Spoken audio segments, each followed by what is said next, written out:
So yeah, you were saying that you had family in Ukraine and they left. Yeah, I mean, technically, I'm full-blooded American, but my heritage is Ukrainian. So, and I grew up for some reason, and I have no idea where I got this from. I'm blaming it on one of my cousins. But I thought that I was Polish for my entire life. Oh, really? Wrong, wrong. I'm Ukrainian. So, and we're like right on like I'm pretty sure we were like Borderline on the Crimea kind border. of region. Yeah, we're like yeah. So it's kind of disputed. However, I settled that we're Ukrainian because we yeeted the country during Holodomor, which was like the first genocide of us at the hands of the Russians, which was like way back, and it was so suppressed by Russian news outlets at the time. I mean, obviously, we were very limited, back in the pre-1900s. But they suppressed it so hard that it didn't get out until like it wasn't even like discovered as a thing, I believe, until the 1920s. Hi, Kat. Welcome to Solar TV. You are Neversoft, is that how you pronounce it? Obviously. Yeah, So, yeah. Actually, I do want to ask you: are you named after the Neversoft that made Tony Hawk's? Yes, and I'm so happy that so many people get that, which I didn't think so. So the story behind that, I was the first time I played at a place that's no longer existent, but one of the most probably one of the most famous underground clubs, and like real clubs, like that kind of, like you know what I'm talking about when I mean like a real club. All right, U Street Music Hall was it, and it was it for over. I think they reached their 25-year mark, and unfortunately, I used to work there right before the pandemic hit too, so I got to see it out being a part of the staff, which was really nice. But I'd been going there since I was a kid, and that was where my first for real gig which was when I was underage. And I remember because they made no they did super good thing, and they were just because I got my first gig, and this was like my first time touching decks on my at all, was opening for Andy C at U How Street old were Music you? Hall. How old were you? I think I was 20 years old is underage in America. I was 16 or 17. Oh, that's and they had my parents sign a waiver so that I could perform. They X'd me, and I had all the wristbands and all that. Well, that's so really cool. Yeah, which the irony was that the kids I were hanging out with at the time, who were not the best, decided to play a hazing prank on me, which was I don't drink. I think besides this night, I didn't touch anything, and I had been raving since I was 15. Always was around that kind of culture, but the people that I was around they were always educational. They never encouraged me to do that kind of thing. And I just, at that point in my life, I was a completely sober raver. I was really happy doing that until I was I think 22 before I touched stuff really. And and when I did, I was really happy because all my friends really gave me a lot of education on what to look out for when you're going into the rave like that, and how to do that, things certain things are supposed to be party drugs, the fact that Xanax is a party drug now, and people are just that's quite an American thing. blowing, That's and definitely people are an American thing. Yeah, it is, which is don't just really get concerning. All right, it's not just people are just popping tabs of acid, just and going driving. And I'm that's not that's not what that's for, guys. That's not in the highway code. Yeah, there's there's a whole spectrum of that. There's stuff that are just escapism and socializing, but when you get to things like hallucinogens and other things, especially with the kind of audience and people we have, we attract a lot of people who do have a lot of very real things that they need to escape from, and a lot of them are mental health problems that are based out of trauma, dissociative disorders like bipolar disorder, schizophrenia, but then so many of these drugs like ecstasy and psilocybin and ketamine have been researched since the late 60s for their, therapeutic effects on, on those kind of disorders. So I just, I've always just been like fascinated with that. Because it's a very different type of drug culture. Like, like when I was watching the Warhol doc, what I really enjoyed seeing was hearing about Studio 54. Cause he was there literally all of the time, would not leave, and just wrote the bitchiest thing. It was just like the realest things though, about like how that was. And I feel like there's just such a stark difference in at least the the rage that I was growing up in, which this would be around, that would have been about 2009ish that I started going out.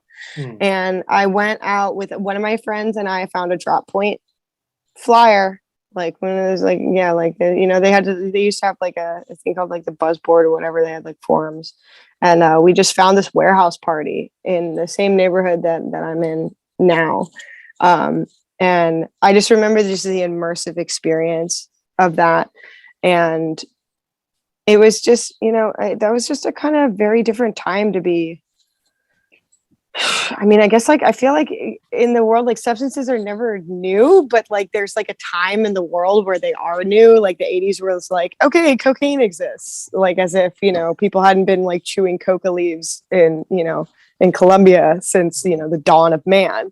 But, there's like that whole, like, there's like a fad and like a use and stuff. And then there's like a culture, which I just feel like, I've studied a lot and written a lot about that. And I just, I was just always been fascinated with that. It just, and it seems like it's like something, one of the questions you guys were leading in today is like what the state of American drum and bass is right now. And like, one of the things it's just like looking at the scene, like I really try, like I don't ever want to be one of those like jaded people. Like I went to a dubstep show at Echo Stage, which is like DJ Mag's #1 club in the world.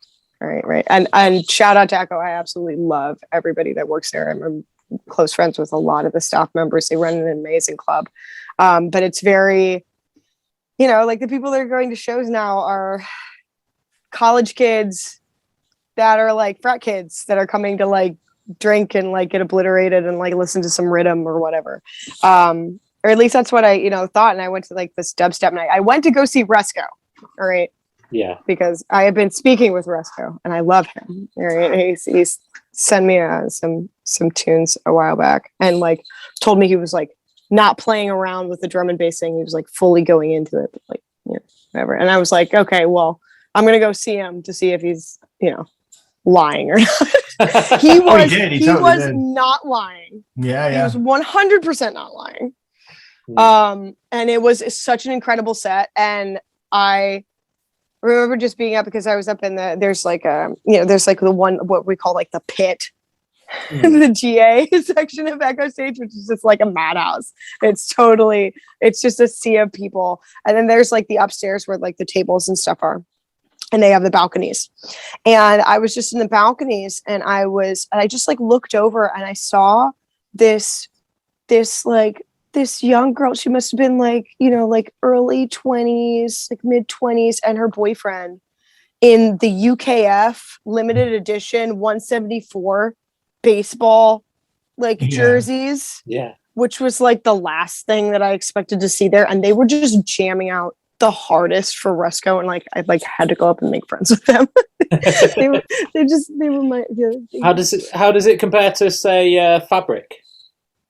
Oh, it's completely different. It's a completely different thing. I mean, like, listen, like with shows in the States, like a promoter can put together the most insane lineup in the world. If it's on a weekday, gonna tank. If there's weather, like any weather, all right, like any weather. If it's too hot or like there's rain or God forbid there's snow, it's not happening. Like your whole attendance is going to tank. The economics are totally different. I don't think there's not, besides these like big, and mostly they're scooped up by Live Nation, right? Like these like live. Oh yeah. Live Nation is it's like a Monsanto. I mean, not drum and bass because I mean, that's just like not a thing, but like any of the major any of the major clubs that are having, 5 out of 7 plus, days out of the week with shows, like regular shows, because there's so many of the clubs, like right now, like I work with, I work with Cadence, who's an amazing promotion team in DC, and I absolutely love them. And they do shows at Flash, which is also a Function One venue, which makes me really happy because I learned a very long time ago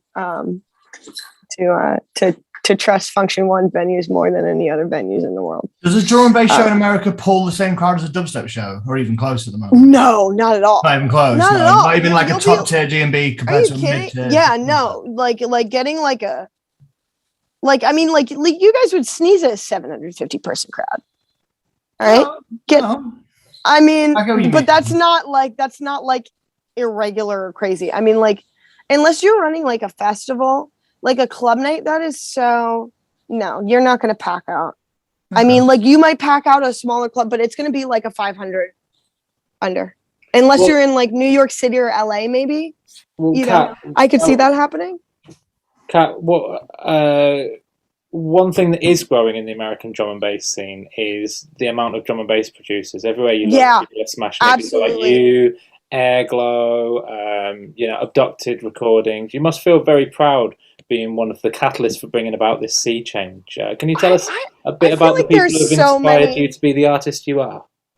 Yeah, absolutely. I actually typed up this whole long list of people of like all around the world. I mean, I feel like for somebody like me to be called a catalyst is like, I don't know if I can, I don't think that doesn't sit right with me, because like, I feel like people before me were so instrumental that like Reed Speed, like Reed is one of my best friends. And I've been playing shows with, like, since I've been playing, like, as like a tiny DJ that nobody knew of. Like I've like worked with, God, I have so many crazy stories with that woman. I love her. She's Flamey's a fantastic label. She's such an amazing person, and she works so hard. And I feel like it's only been really since like this whole like Me Too movement, and like the world has to like make an effort, at least on the outside, to like accept women more. And like, if you don't, you're a dick kind of thing. But like, I feel like people like Iris, Reed, Agent 137, like so many of my D&B girls, like Stacy, Miss Isis, she's like one of the most hardcore junglists and one of the most incredible DJs and producers that I know. Those girls are fantastic, and they've been keeping the scene alive for way longer than I've been producing. Not necessarily been around, but like, I feel like those women paved the way for me in that respect, like an immense amount, because like I remember like playing a bunch of shows with Reed. They would have me like open for her. We'd be on the same lineup, and it just kept happening. Or I would be like doing hospitality or like, some kind of thing with a promoter. And so we would just always end up hanging out.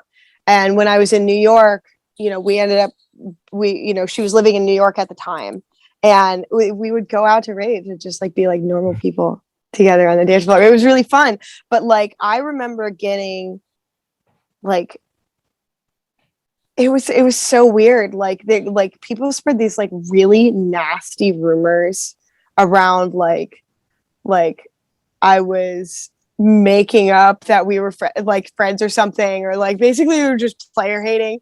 And I remember like Reed going out of her way to tell them that they were full of shit, and B, that they were mean, and that they should just like shut up. And like, I'm way more outspoken, I feel like, and she's that's not because that woman has the most, I respect her so much. She's so wise. And I feel like that's like the kind of composure that I want to We've worked with her a little bit. Yeah, she's been nothing but professional the whole time. We've got a lot of time for Reed. Reed is great. But I also feel like that's come from a place out of, there wasn't an option not to be, like there wasn't an option. Like all of the things like that I've been through, she's been through her own crazy stuff, and that never reaches the surface, because I feel like in that kind of era that, when women existed and they were running shit, that wasn't talked about. Their femininity wasn't talked about unless it was like in a relation to some relationship or some sexual something that somebody, and this is like a trope that we continue to see, is that, the only time when a woman's gender matters is when you can, when you can write off their successes by saying that they slept with somebody, or that they're like a diva, or like whatever, like that's like a whole big thing. But I feel like there were just so many. Well, there's an element of condescension, like they've achieved this, they've done really well for a woman, they're a good DJ for a woman, right. So it's used as a qualifying factor, right. So you're doing really well, like a condescending thing. Exactly. And I feel like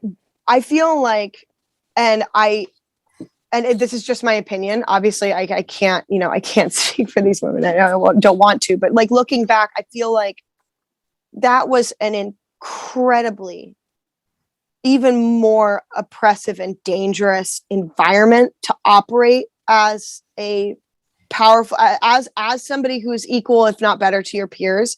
I feel like if you were, God, I wouldn't have lasted a second.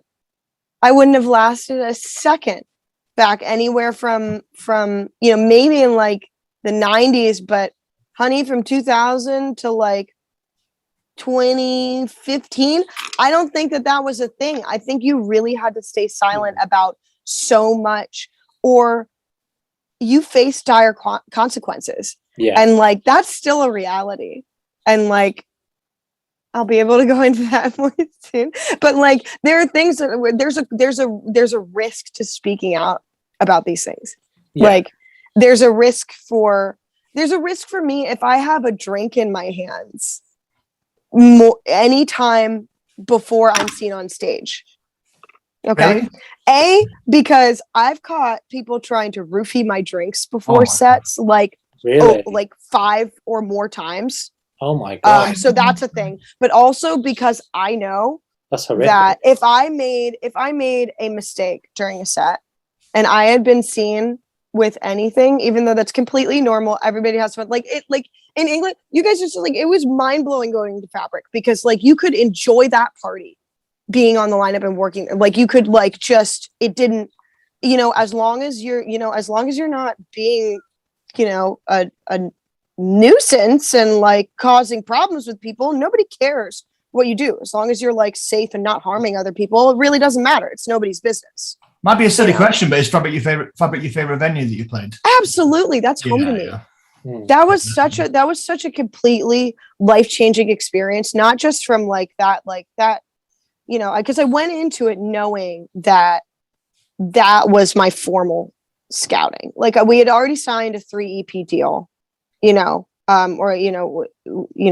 told me that that was what we were going to do.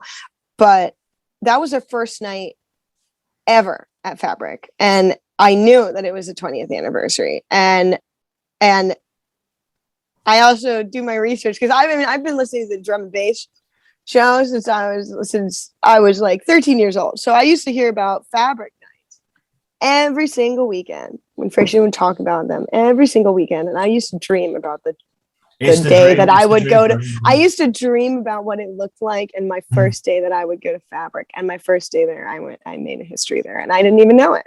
Like people were like saying that kind of stuff, but it was just kind of like rumblings from in the States. And I was just like, I'm like, no. You found out when you got off stage, didn't you? Yeah. They told me. They pulled me aside and they told me, and I was so worried. I thought that I was in trouble because I didn't. I just showed up, and that was my first time that I met Shimon and Hannah in person, and like all my like people, and that was but like I knew, I was like, okay, so they know your music. But for anyone they haven't seen you play, and I was like, they want to see you play because if you sign somebody, you need to know that they can do both. So I was like, so I knew it was a test, and that was already like really big for me. So Kat, let me stop you for 1 second. For those of you watching who don't know, Kat was the first American woman to DJ in some drum and bass in Fabric, which is just a phenomenal achievement. So yeah, carry on now. I just wanted to let people know what we were talking about in case they couldn't follow along. Yeah, it's Did you see? I said American woman and not female DJ because you told me that's how you prefer to be. Yeah, I mean, honestly, I remembered. Yeah, like I think like because this kind of thing has come up with a lot of other interviews before, especially like and I think what reminds me too is like the answer I gave to like Dave Jenkins and Dave Colombo Jenkins, thank you very much, who's one of the best journalists. Yeah, he's like when you're talking about the people that influenced me, like he's a huge one. I mean, like they, like I really like the pieces that have come out with UKF.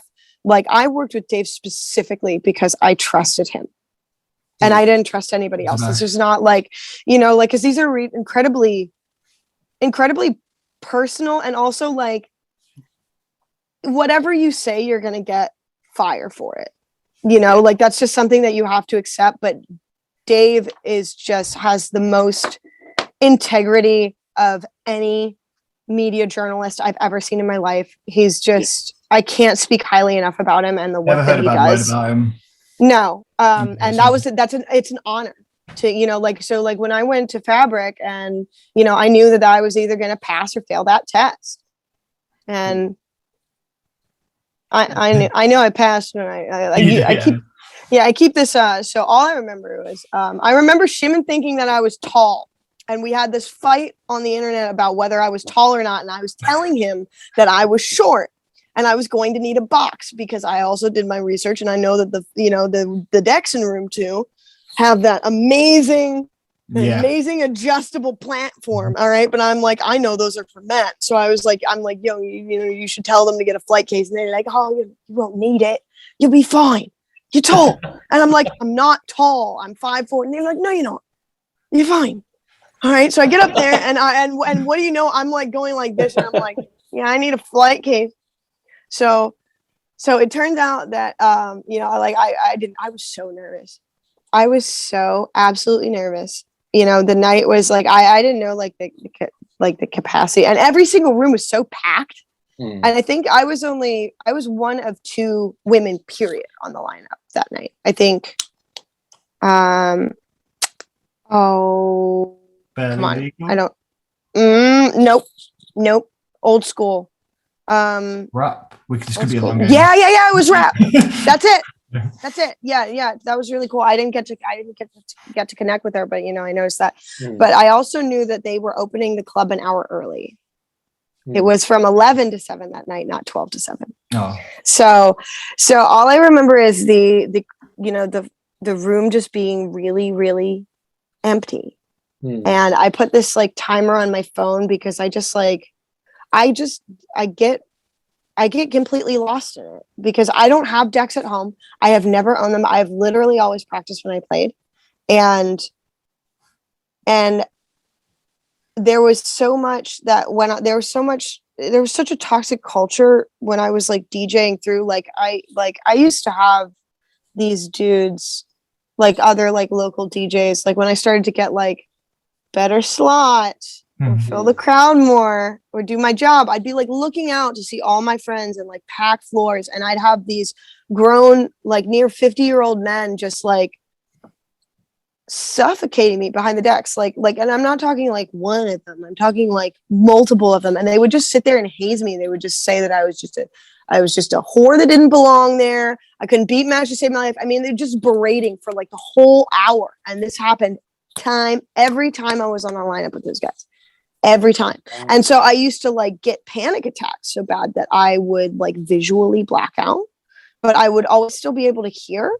So what I would do, because I refuse to have, I refuse to just like freeze up and just like not do anything. So I could always like function because I kind of knew, but I put my stuff in playlists, in an order, because if I went,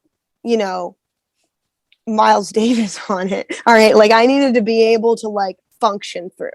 And when I went to Fabric, that was the first night that I did my job without training wheels, because I sat down there at dinner and we were with the whole team or whatever. And I was just sitting around there looking, and this was like, a playlist. I prepared that for months.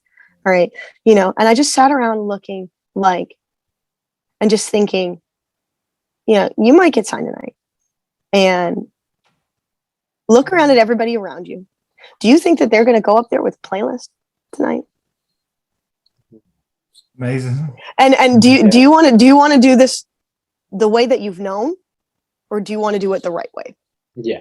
And I pulled out my laptop. We were at the photo place, and I just scrapped everything, and I just put it in, like key order, like name order, and I took all my tunes, but I just put them there, and I came up with this formula that I still use now, which is like, I come up with like intro sequences, like my first like 3 tunes, like first like 5 minutes to settle in, because like there's some gigs where it's just like you're coming, like like I've done back to back gigs, and sometimes shit doesn't go well, and you really need to like have like that first 5 minutes to just like settle into your environment, wash things away, but you need to make a really strong start. So I just started, just playing around with stuff in like Record Box, and just coming up with different, different like 3-tune starters. So like I know my first 3, and I maybe know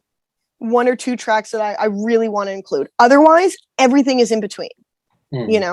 Like you've got to, like I couldn't do it the way that I was doing it, and it was just, and I that was a big leap. I hadn't done that before, and it could have gone. It could have been a miserable failure. It wasn't. What a time to take the leap, though. I looked down at.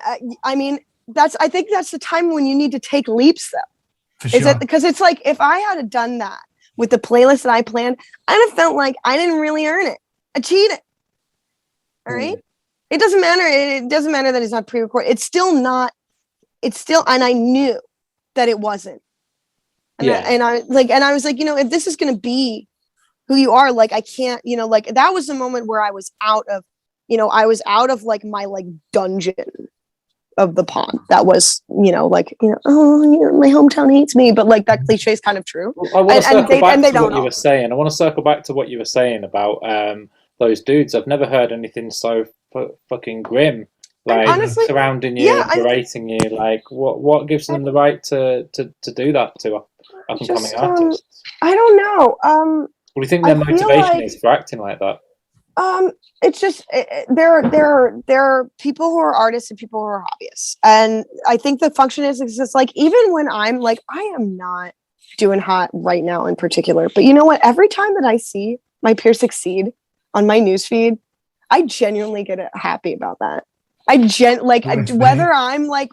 whatever I think about my career, it makes me it inspires me to see other people thrive. I feel like all real artists know that art is not a competition, because art is the organic expression of the self, right? So it is from you and by you.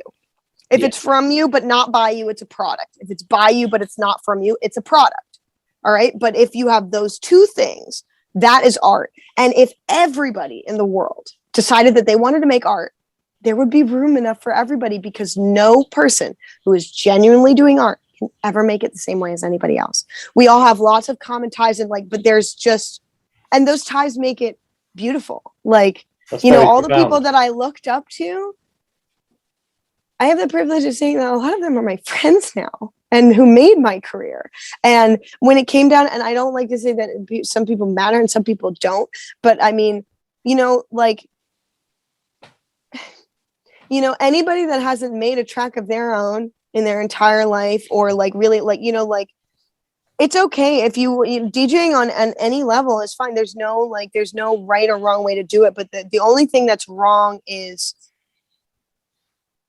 to try and just destroy something outside of yourself. There are 2 approaches to like power and like gaining power. There are people who feel like, success is measured off of what you build for yourself. Right. And then there are some people who only understand success as, I took this away from somebody. I destroyed this. Like we know who those people are, like, narcissists, manipulative people, sociopaths, right? Like they function off of, because, you know, they don't have a grip of the self, you know, they focus on harming other people. And because that was such a bubble that I was in, and it's not the complete bubble, and I know like my friends at home hate when I talk about this, because everybody's like, oh, she's saying all DC is like that. And I'm not at all, because I got through that. If all of DC was like that, I would have stopped a long time ago.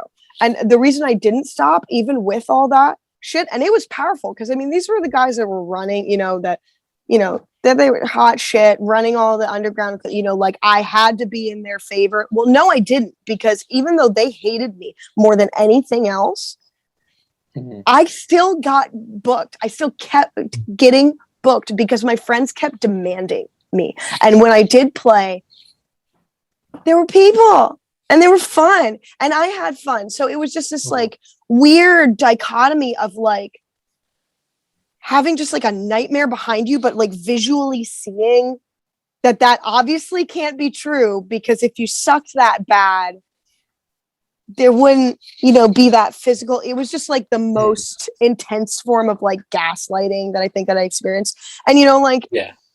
And, but that's, so I finally get to go up and like, when I started talking to Heron and Shimon, I learned from a lot of my friends and some Americans, and other producers.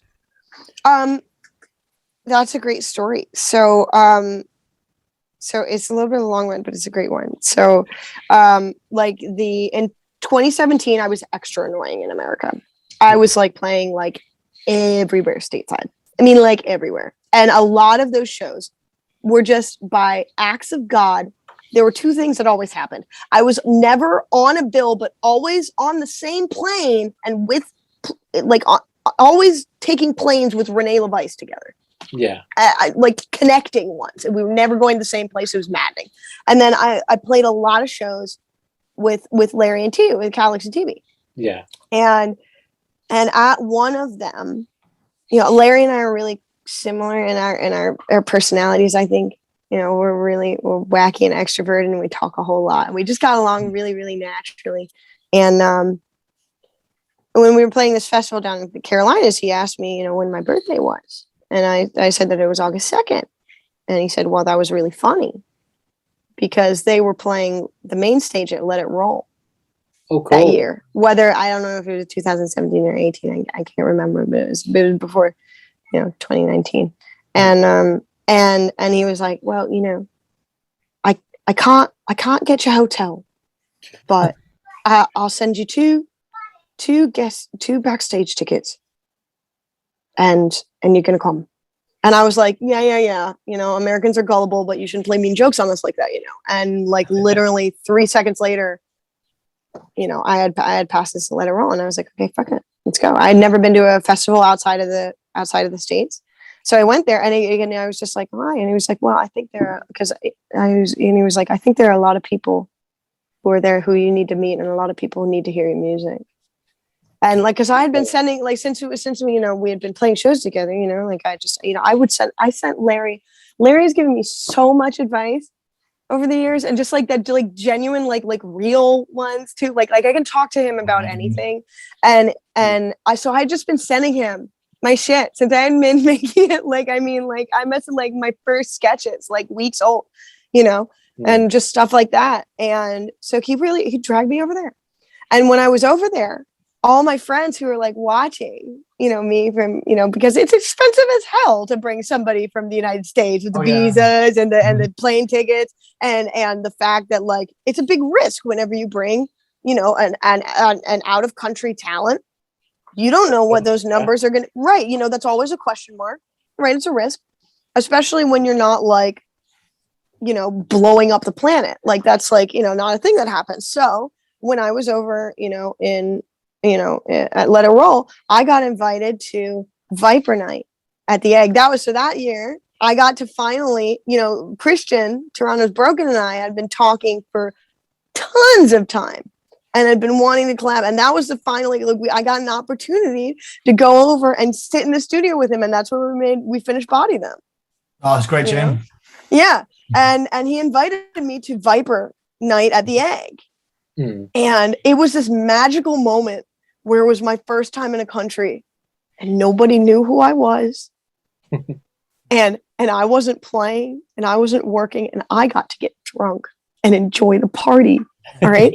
so and you know, and all the Viper crew are so wonderful, like really, really nice people.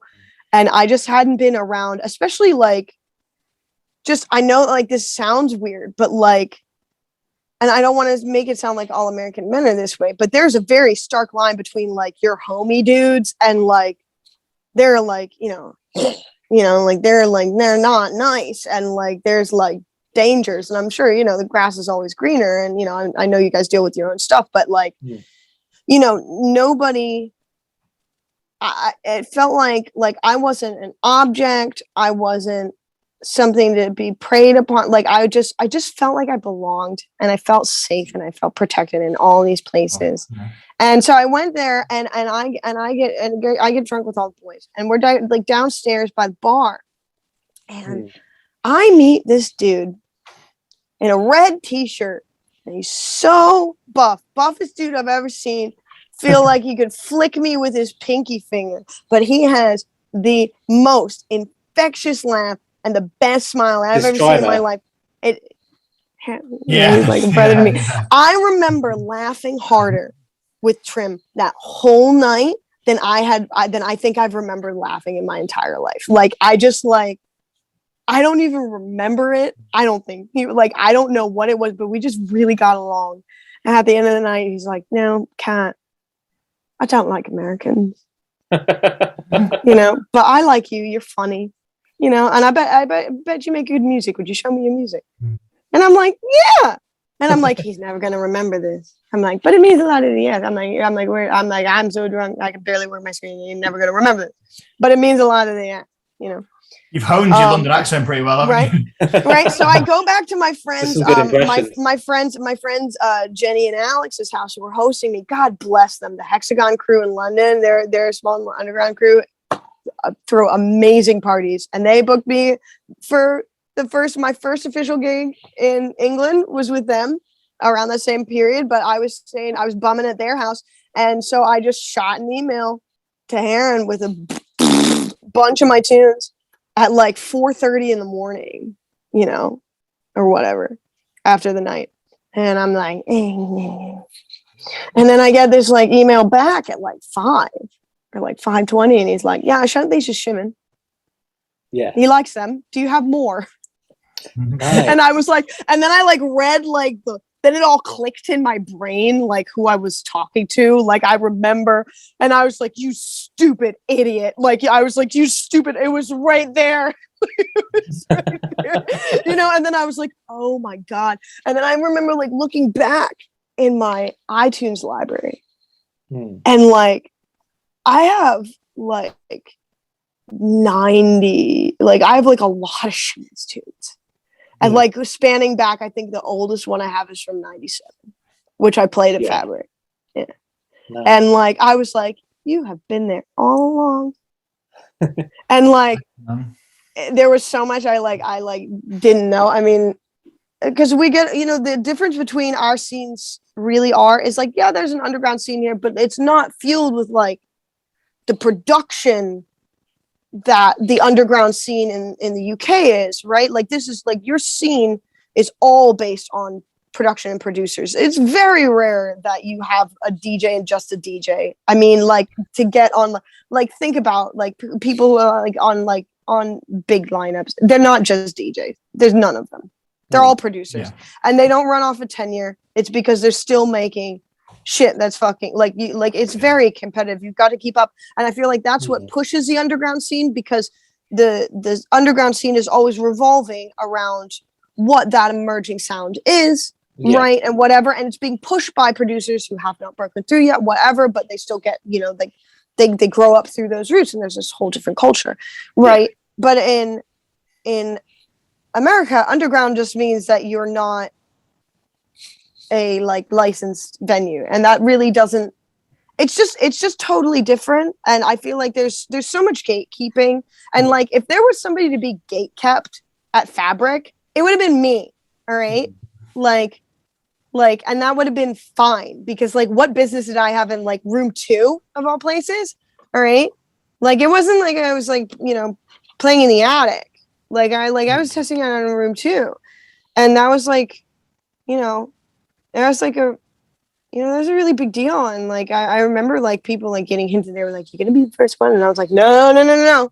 Because I just refused to like put that on my plate too. But like, it mattered to like so many people. And I just remember like sitting there thinking like, how on earth how am I here? And Stacy, Karen, Reed, like all these people I would have just assumed naturally, you know, and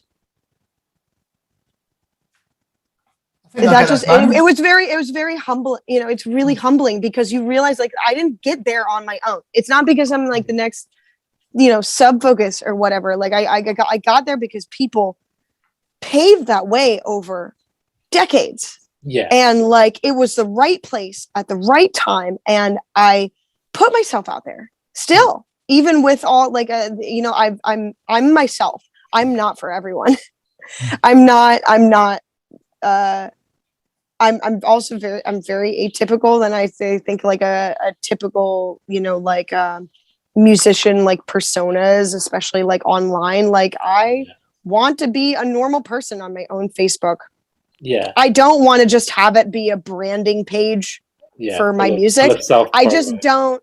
I just, you know, and maybe that harms me. Maybe it doesn't, but it's what I want to do. If I want to speak out about something. I've always thought you come across very genuine on social media. Thanks. But I will say that actually we've sailed past the time that we've allotted to have this chat. It's been the most off script, but it's been one of the best for sure. Yeah, we didn't actually talk about any of the stuff that we wanted. We've not done a single question, but I wouldn't change it for the world. I wouldn't change it for the world. It's been great just listening to you talk about life and the scene. And I've learned so much about the differences between the UK scene and the American scene. It's just been great just listening to you talk. Thank you so much. It's so good to see you guys again. I always love I mean, I'll do the one question that when are you next coming to the UK? I don't know. I'm hoping that maybe there is a certain festival that is not in the Eastern Europe and not in the UK, but it's in July that I might show up for. And if I am, that places me very close to England. Give us a shout, man. Yeah. If not, we moved to France. Greg and I move in September. So you will be seeing us by the time October 1st hits, and we'll be in France, and we're gonna have a big housewarming party, and we're gonna have like DJs and stuff. So yeah, you guys have got to come through. It's gonna be fantastic. Sounds good. Yeah. So I'll talk to you guys more about England stuff, but I'll let you go. Au revoir. Thank you very much. Thanks so much, Kat, man. That was great. Au revoir. All right. A bientôt. Thanks so much, Kat, man. That was great. No.